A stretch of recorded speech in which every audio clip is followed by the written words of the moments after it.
जय हिंद दोस्तों, स्वागत हमारा यूट्यूब चैनल पे। उम्मीद होगी आप लोग अच्छे होंगे और आप लोगों की तैयारी बहुत अच्छी चल रही होगी। दोस्तों, तो आज हम लोग क्या करेंगे, आज देखेंगे हम लोग 2019 का पेपर। 2019 में हमने क्या करवा दिया था, हिंदी और सीडीपी कंप्लीट करा दिया था। हम लोग का रह गया था ईवीएस। ईवीएस को हम लोग देखेंगे। चलिए, तो हम लोग ईवीएस पे चलते हैं। ईवीएस कितने नंबर पे हम लोग अच्छे देखते हुए चलेंगे।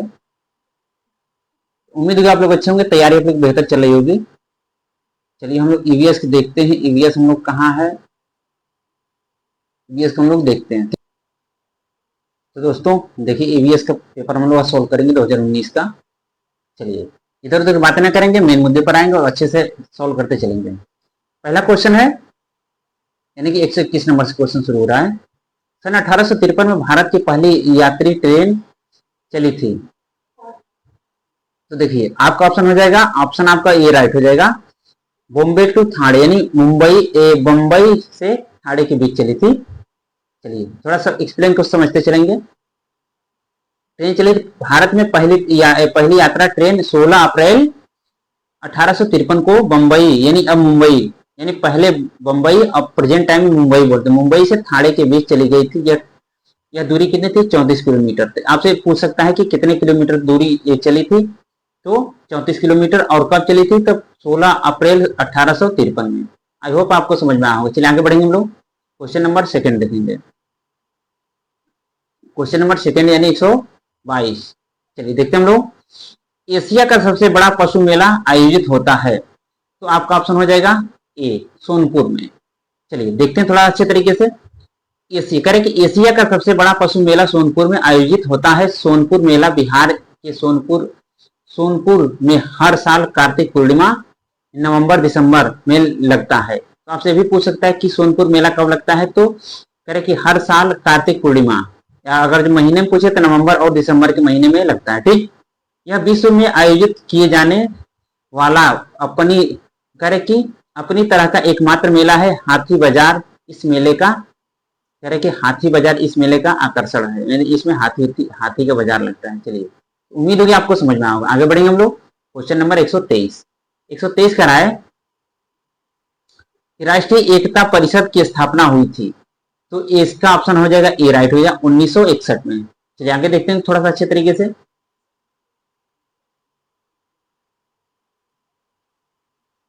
देखिए दिया इसमें, राष्ट्रीय एकता परिषद एनआईसी की स्थापना 1961 में अनेकता में एकता के सिद्धांत पर केंद्रित केंद्रीय सरकार द्वारा दिल्ली में हुई राष्ट्रीय सभा में लिए गए निर्णय के साथ हुआ। इसमें अध्यक्ष के रूप में प्रधानमंत्री, केंद्रीय गृह मंत्री, राज्यों के मुख्यमंत्री, राजनीतिक दलों के 7 सदस्य तथा प्रधानमंत्री द्वारा मनोनीत 7 अन्य सदस्य शामिल होते हैं। राष्ट्रीय एकता परिषद सांप्रदायिकता, जातिवाद और क्षेत्रवाद की समस्याओं को दूर करने के तरीकों की तलाश करता है। आई होप आपको समझ में आया होगा। चलिए आगे बढ़ेंगे हम लोग। नेक्स्ट क्वेश्चन देखेंगे 124 का राइट क्वेश्चन। देखिए पॉलिटिक्स क्वेश्चन है आपका। कह रहे कि समता के अधिकार का उल्लेख संविधान के किन अनुच्छेदों में किया गया है। समता का अधिकार का जब आप उसका अनुच्छेद पढ़ेंगे तो आपको बेहतर तरीके से समझ में आएगा। ठीक, इस प्रीवियस से आपको समझ में आ रहा है किस किस टॉपिक से कितने क्वेश्चन बनना है। तो चलिए इस क्वेश्चन में देखते हैं हमारा आंसर कौन है। ऑप्शन ए सही राइट होगा। देखिए एक्सप्लेन को समझेंगे, पूरा अच्छे से कॉन्सेप्ट समझ में आ जाएगा हमारा। देखिए इसमें बता रहा है कि संविधान के तीसरे भाग यानी कि 6 मौलिक अधिकारों का वर्णन किया गया है। ये अधिकार कौन कौन से देखिए। पहला समानता यानी समता का अधिकार, अनुच्छेद 14 से 18। ये ध्यान रखिएगा आप लोग, 14 से 18। और आपसे पूछा था ये अनुच्छेद ही पूछा था। स्वतंत्रता का अधिकार अनुच्छेद 1922, यानी अनुच्छेद 19 से 22 में। ठीक, शोषण के विरुद्ध अधिकार अनुच्छेद 23-24। ठीक, धार्मिक स्वतंत्रता का अधिकार अनुच्छेद 25-28। सांस्कृतिक व शिक्षा का अधिकार अनुच्छेद 29 से 30। ये ध्यान रखिएगा, आपसे पूछ सकता है। संवैधानिक उपचारों का अधिकार अनुच्छेद 32। ये आप ध्यान रखिएगा। ये शिक्षा का अधिकार आपका एकदम इम्पोर्टेंट, ये भी आपसे पूछ सकता है। सांस्कृतिक व शिक्षा का अधिकार, ये इंपोर्टेंट आपसे पूछ सकता है। ठीक, इंपोर्टेंट तो पूरा है, आप इसको अच्छे ध्यान रखिएगा। उम्मीद होगी आपको समझ में आएगा। आगे बढ़ेंगे हम लोग क्वेश्चन नंबर 125। 125 कह रहा है कि किस देश में लचीला संविधान लागू है। ये संविधान टॉपिक से देखिए, जब संविधान का स्रोत आप पढ़ते हैं तो वहां से अच्छे तरीके से इसमें देता है। तो ऑप्शन आपका सी हो जाएगा राइट, यानी कि यूनाइटेड किंगडम। अब इसको थोड़ा सा एक्सप्लेन को समझेंगे अच्छे से, डिटेल में समझ में आ जाएगा। कह रहे हैं कि यूनाइटेड किंगडम में लचीला संविधान लागू है। यूनाइटेड किंगडम का संविधान प्रकृति में लचीला है और उसे आसानी से संशोधित किया जा सकता है।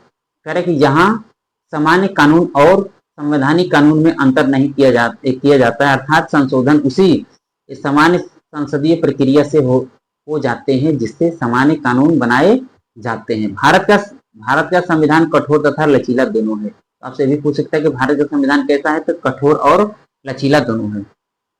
आई होप आपको समझ में आया होगा। आगे बढ़ेंगे हम लोग क्वेश्चन नंबर 126 करा है, निम्नलिखित में से किस प्रदेश में रेंडियर पाया जाता है।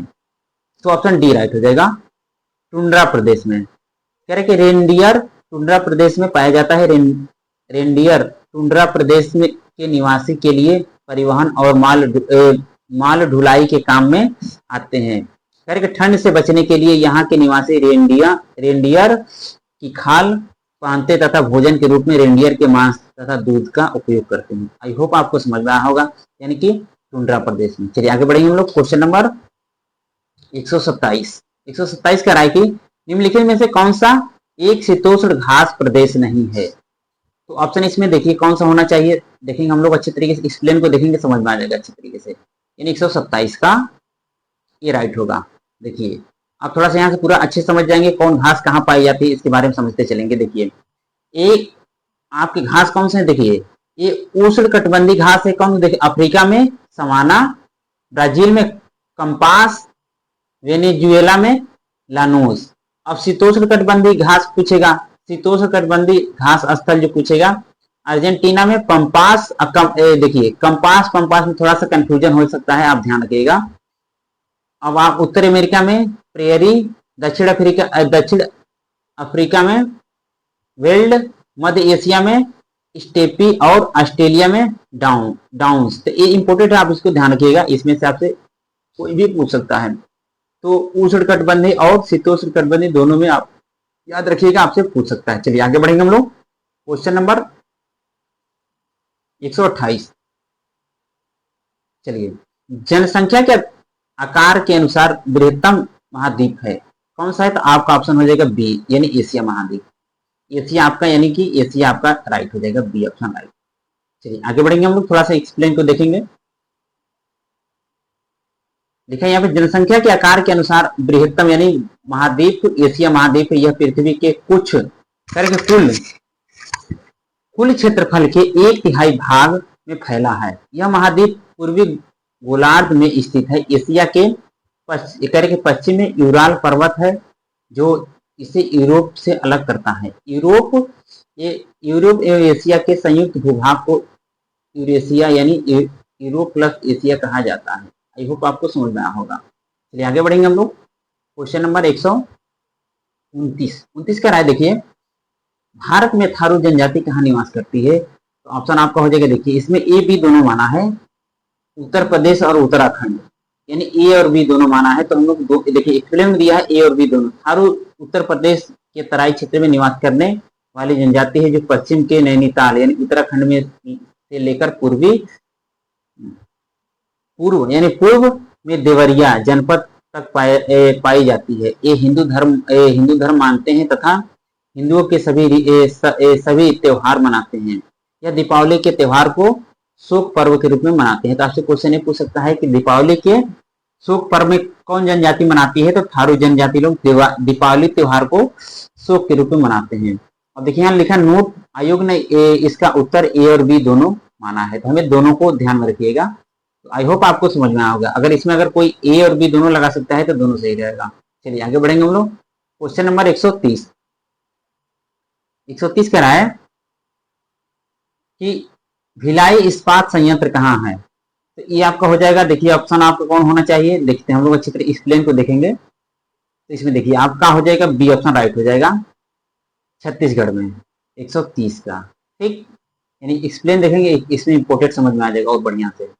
चलिए, भिलाई इस्पात संयंत्र भारत में छत्तीसगढ़ के भिलाई में इस्पात एक कारखाना है। यह भारत का पहला इस्पात उत्पादक संयंत्र है। कह रहे कि मुख्यतः रेलों का उत्पादन करता है, यानी रेल के जो पार्ट पुर्जा बनते हैं।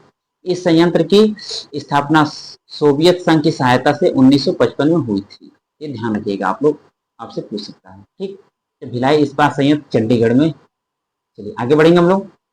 नेक्स्ट क्वेश्चन देखते हैं हम 131 क्वेश्चन कह रहा है कि भारत में महिलाओं के लिए आरक्षण की व्यवस्था कहाँ है। तो ऑप्शन आपका सी हो जाएगा राइट, यानी कि पंचायती राज संस्थाओं में। अब देखिए थोड़ा सा इसको समझते चलेंगे अच्छे तरीके से। देखिए यहां लिखा है भारत में महिलाओं के लिए आरक्षण की व्यवस्था पंचायती राज संस्थाओं में है।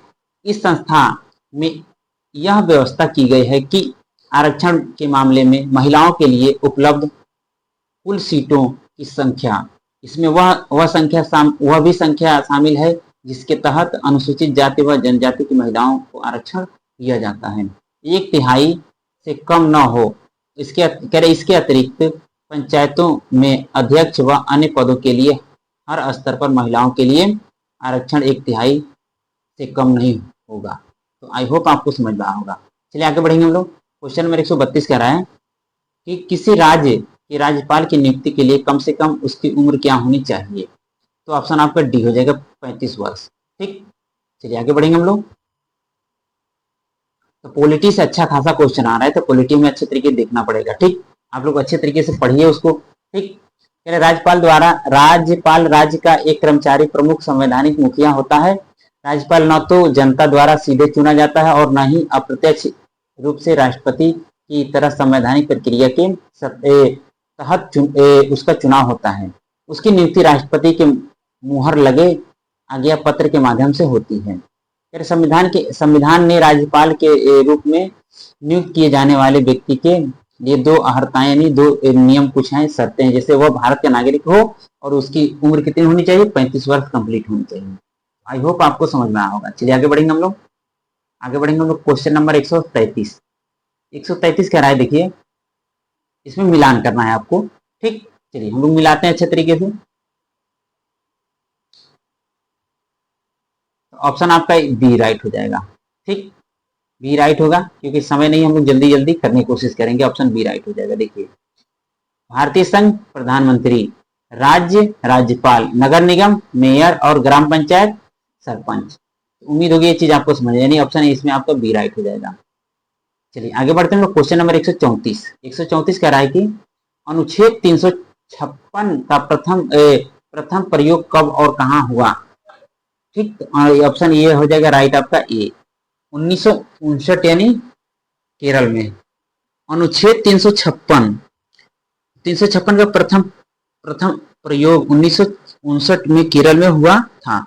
अनुच्छेद 356 केंद्र सरकार को किसी राज्य सरकार को बर्खास्त करने और राष्ट्रपति शासन लगाने की अनुमति तथा अवस्था में देता है। ठीक, उस अवस्था में देता है जब राज्य की संवैधानिक तंत्र पूरी तरह से विफल हो गया। चलिए देखते हैं हम लोग, आगे बढ़ते हैं हम लोग। उम्मीद होगी आपको समझ में आया होगा। आगे बढ़ेंगे, आगे क्वेश्चन देखते हैं हम लोग। 135, नगर निगम द्वारा कौन सा कर लाया जा सकता है। तो ऑप्शन आपका हो जाएगा सभी, उपर्युक्त सभी। गृह कर यानी चुंगी कर और मनोरंजन कर, ये सभी हो जाएंगे। चलिए आगे बढ़ेंगे हम लोग। क्वेश्चन नंबर 136 को देखते हैं हम लोग। संसार का सर्वाधिक समस्याकारी जलीय खरपतवार जिसे बंगाल का आतंक भी कहते हैं, वह क्या है।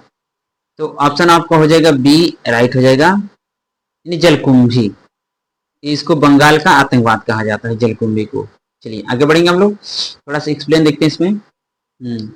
चलिए आगे बढ़ेंगे। क्वेश्चन नंबर 137, वायरस के अजैविक होने का लक्षण है। तो ऑप्शन आपका सी हो जाएगा राइट, इसमें क्रिस्टल के रूप में परिवर्तित किया जा सकता है। आगे बढ़ेंगे हम लोग क्वेश्चन नंबर 138। चलिए 138 देखते हैं हम लोग। पादप हार्मोन जो फलों को पकाने में सहायता करता है वो क्या है? ठीक, चलिए देखते हैं हम लोग इसका ऑप्शन क्या है। सी ऑप्शन राइट हो जाएगा। देखिए सी इसमें राइट हो जाएगा।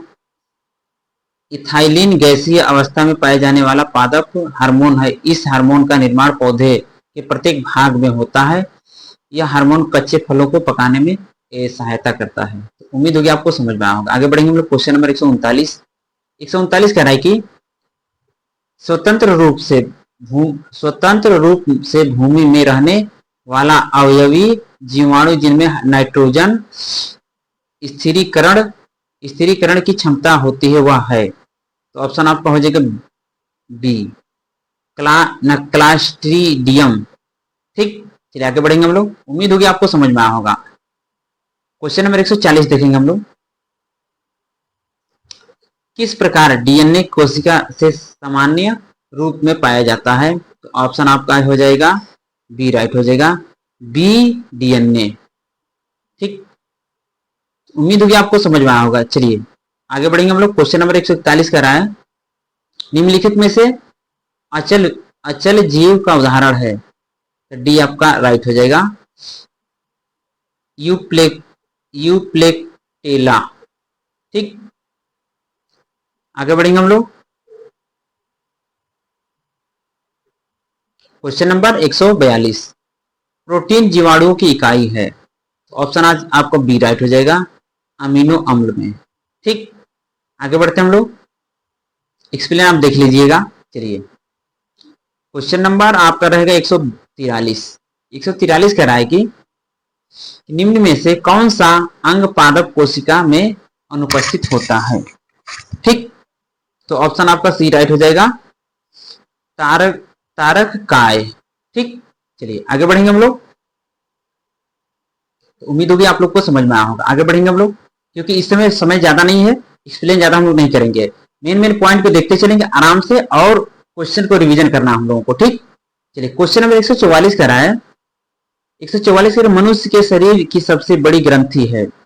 तो यानी कि लीवर आपका सबसे बड़ी ग्रंथि है मनुष्य के। चलिए आगे बढ़ेंगे हम लोग और बाकी इसको आप लोग देख सकते हैं। ठीक, अब देखिए यहाँ दिया है क्वेश्चन नंबर 145, यूपी स्पेशल से दिया है। देखिए उत्तर प्रदेश का राज्य पक्षी है मोर, गौरैया, तोता, सारस, क्रेन। यानी कि आपका हो जाएगा राइट ऑप्शन डी राइट होगा।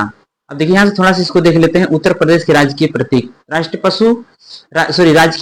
पशु बारहसिंघा, राजकीय पक्षी सारस, क्रेन, राजकीय वृक्ष अशोक, राजकीय पुष्प पलाश। ये सब हमारे क्या है? मोर हमारे देश का राष्ट्रीय पक्षी है, जबकि गौरैया दिल्ली का राजकीय पक्षी है। तो आपसे भी पूछ सकता है, आप ध्यान रखिएगा। चलिए आगे बढ़ेंगे हम लोग। अब यहाँ पूछा है, देखिए क्वेश्चन नंबर 146 पूर्वा किस आदिवासी में शामिल है? पूर्वा, चलिए देखते हैं हम लोग कौन सा है। ऑप्शन ए, यानी ग्रामीण आदिवासी में पूर्वा उसको कहा जाता है। चलिए क्वेश्चन नंबर 147 कौन सा ज्वालामुखी पर्वत है? तो ऑप्शन आपका सी राइट होगा, किलिमंजारो। किलिमंजारो। चलिए आगे बढ़ेंगे हम लोग। इसकी ऊंचाई अगर पूछे तो आप इसको बता सकते हैं 5882। ठीक, क्वेश्चन नंबर 148 कह रहा है कि एलिफेंटा द्वीप अवस्थित है कहां पे? तो आपका ऑप्शन हो जाएगा बी, मुंबई तट पे। ठीक, 149 देखेंगे। क्वेश्चन नंबर 149 कह मानसूनी पवन पाए जाते हैं जहां वर्षा होती है कितना? ऑप्शन डी आपका राइट हो जाएगा, 70 से 200 सेंटीमीटर। ठीक, इसको आप देख सकते हैं अच्छे तरीके से। आगे बढ़ेंगे हम लोग। क्वेश्चन नंबर 150 कह रहे कि कार्बी एगलोंग पठार विस्तार है। तो आपका हो जाएगा डी ऑप्शन राइट होगा, प्रायद्वीपीय पठार। तो उम्मीद होगी आपको ये चीज समझ में आया होगा। और समय न ज्यादा नहीं, इसलिए हम ज्यादा एक्सप्लेन नहीं कर रहे हैं, इसके लिए हम क्षमा चाहेंगे। और क्वेश्चन को जल्दी से हम लोग करने की कोशिश करेंगे, जितना हो सके हम लोग रिपीट कर डालें क्वेश्चन को। ठीक, आई होप आपको समझ में आया होगा। उम्मीद होगी आप लोगों को, आप लोगों को अच्छे से तैयारी चल रही होगी। ठीक, और अपने अच्छे तरीके रिवीजन करिए, बार बार इसको देखिए और अच्छे तरीके से अपने नोट्स को रिवीजन करें। ठीक, तो ये था 2019 का। ठीक, उम्मीद होगी आपको समझ में आया होगा। तो कैसा लगा सेशन आप लोग कमेंट करके जरूर बताएं। अगर जो कोई त्रुटि हो रही है आप लोग कमेंट करते रहें, हम लोग उसको सही करते रहेंगे। और टेट होने के बाद देखिए आपका सीटेट भी आने वाला, सीटेट का भी मतलब एक पेपर होगा, तो उसका भी प्रीवियस ईयर हम कराएंगे, आप लोग जोड़ना ना भूलें। ठीक, तो चलिए अब इधर उधर की बातें ना करेंगे, तो अब हमें याद दीजिए, जय हिंद जय भारत।